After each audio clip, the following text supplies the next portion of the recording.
Hello again. This is our second video on masonry structures. Now we'll be focusing on material properties.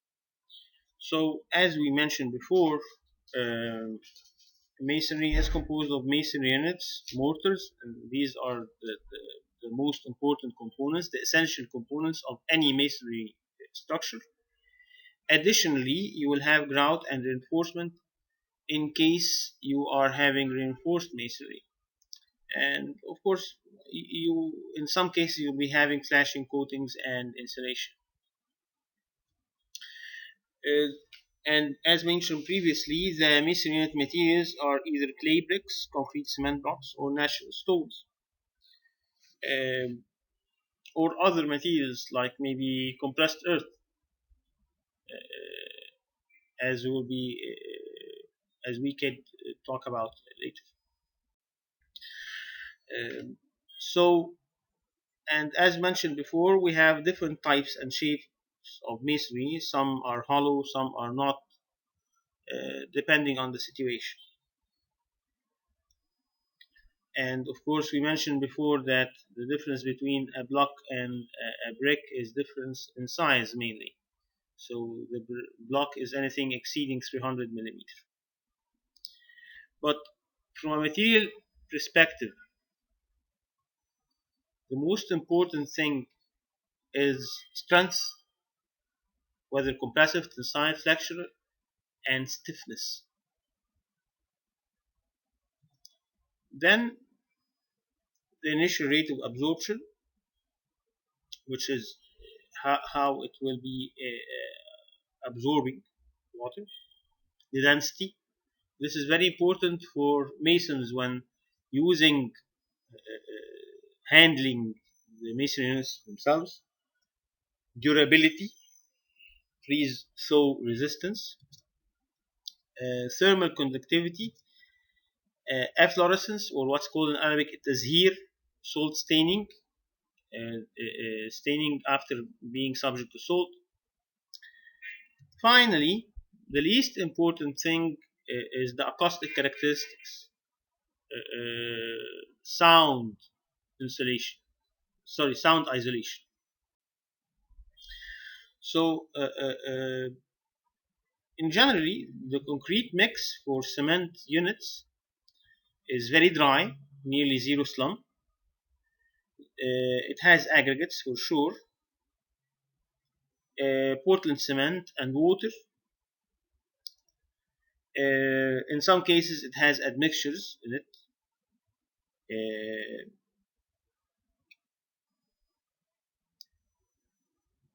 Also, it has a compressive strength that could be as high as that of concrete itself.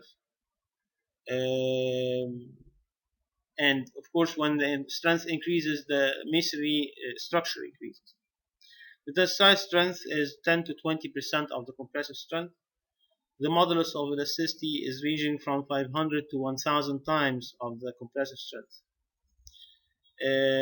Drying shrinkage, of course, like any concrete element, it shrinks initially after curing by a small percentage, and most of it is reversible upon rewetting.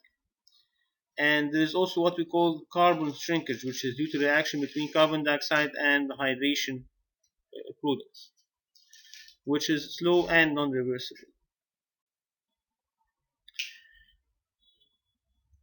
If again the bricks, this table is from the Egyptian code. The bricks or tube has dimensions smaller than the blocks.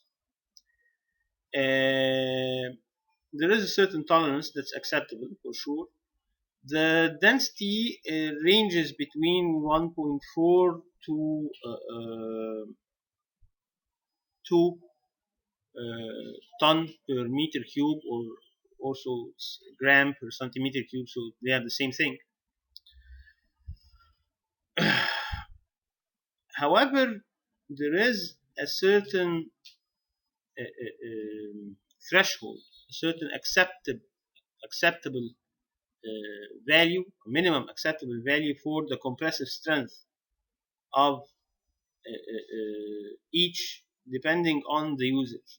So if we are talking about something that's load bearing, it should be stronger than something that is not load bearing. This is for sure. And if you are talking about something hollow, it would be having a strength that is less than something that is not. So this is something that is making sense.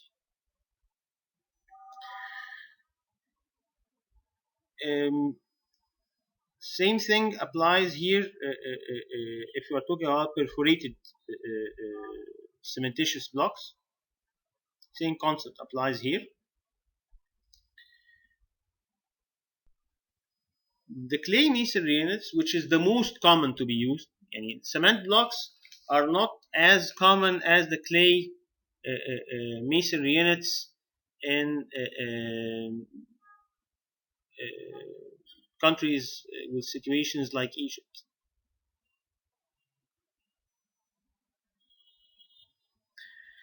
So stiff mix of clay and water are extruded or formed into units and fired to produce vitrified units. So actually this is the main difference between regular or the conventional, the old Adobe units that you have been seeing in rural areas, for example, is that it doesn't have this fired process in order to produce vitrified units. It doesn't have this thing in it. It is raw. And another type is the compressed earth, which is actually raw but compressed. So it has a lot of more strength than Adobe, but again, it didn't reach the point of having the vitrification process in it.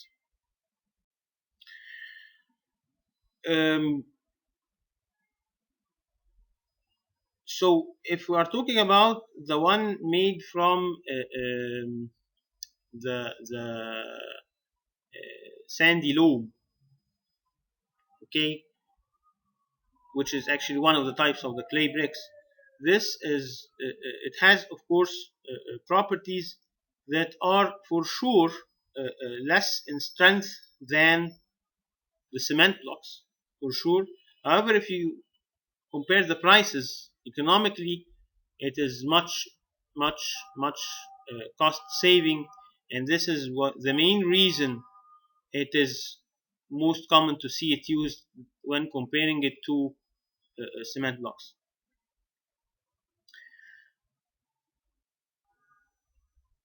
Also, there are sand lime masonry. Sand lime masonry, what's called in Arabic atub al-ramli, atub al-rigir, atub al-ramli gir. So it's mainly made out of sand, lime, and water with no additives. By high pressing the mixture and autoclaving afterwards, you'll have a firm white building material to be produced. Um, However, again, it's not as strong as the cement blocks, but it is stronger than the vitrified clay blocks, bricks. And it's more eco-friendly. It's more something that is eco-friendly in terms of not using earth that was to be used for agriculture. Now you are using something which is lime. Lime is used for construction. It's not used for agriculture. Another type of masonry is the stone masonry. Uh, the most common in Egypt are sandstone and limestone. Sandstone al-Hajar al-Ramli, limestone al-Hajar al-Giri. Actually, by the way, a lot of people don't know that the pyramids are made of limestone. The pyramids are made out of limestone, and of course they are of good strength. They are of good strength for sure. that could reach up to 12 or 12 megapascal for the low density limestone, even 28 megapascal for the moderate density, the 55 megapascal for the high density. So this is something as strong as concrete. But again, the drawback is that it could not be used in reinforced masonry, or it's not a reinforced element. It is simply a block. Okay.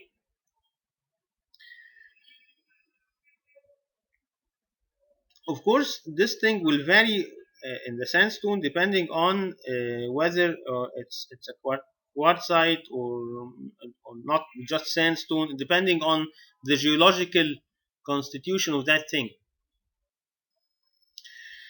The mortar is the most important, the second most important component of the masonry, because the mortar has several functions. First, it's providing a uniform bearing surface for the masonry units to accommodate unit and construction tolerance.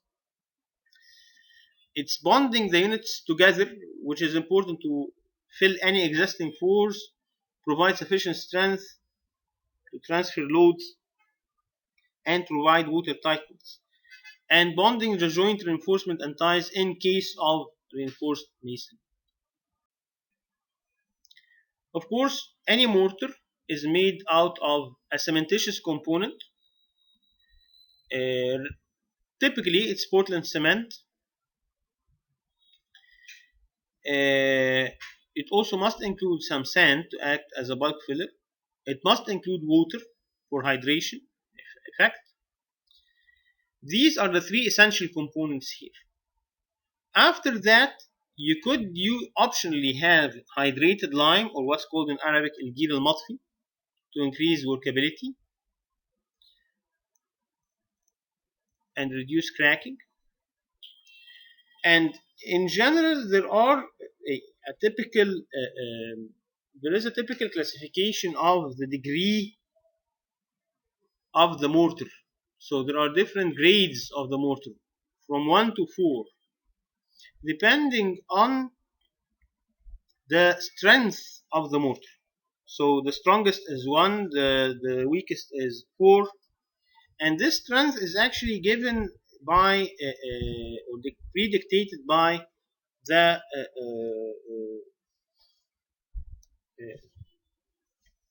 ratio of lime to cement.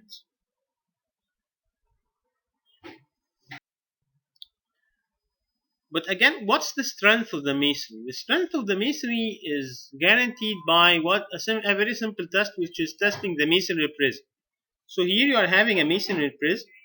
Okay, you construct a masonry prism, you put it under compression, and you simply divide the ultimate load by the effective area.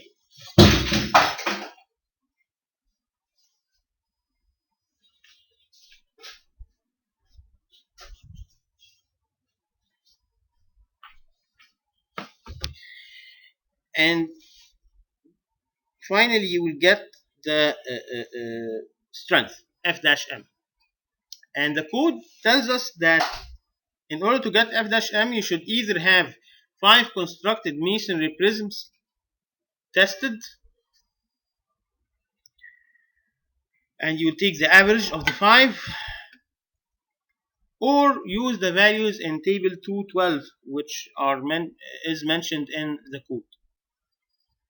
And conceptually, you should all understand that the strength of the masonry assembly is somewhere in between the strength of the masonry unit and the mortar. This is applicable whether it is grouted or ungrouted. If it is, depending on the situation, whether you have grout or not. But the concept is the same: is that the strength of the masonry prism will be always somewhere in between the strength of the masonry unit and the mortar itself. Okay,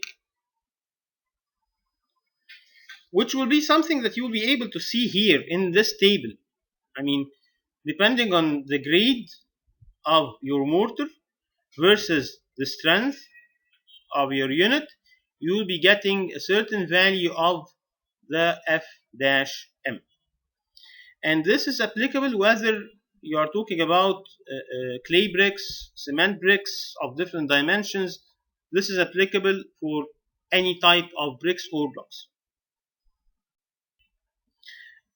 On the other hand, the moduli of elasticity are function of F-M, as you mentioned before, and it will vary depending on what you are talking about, whether it's a clay-based units or cement-based units. And typically, the modulus of rigidity is 40% of the modulus of elasticity.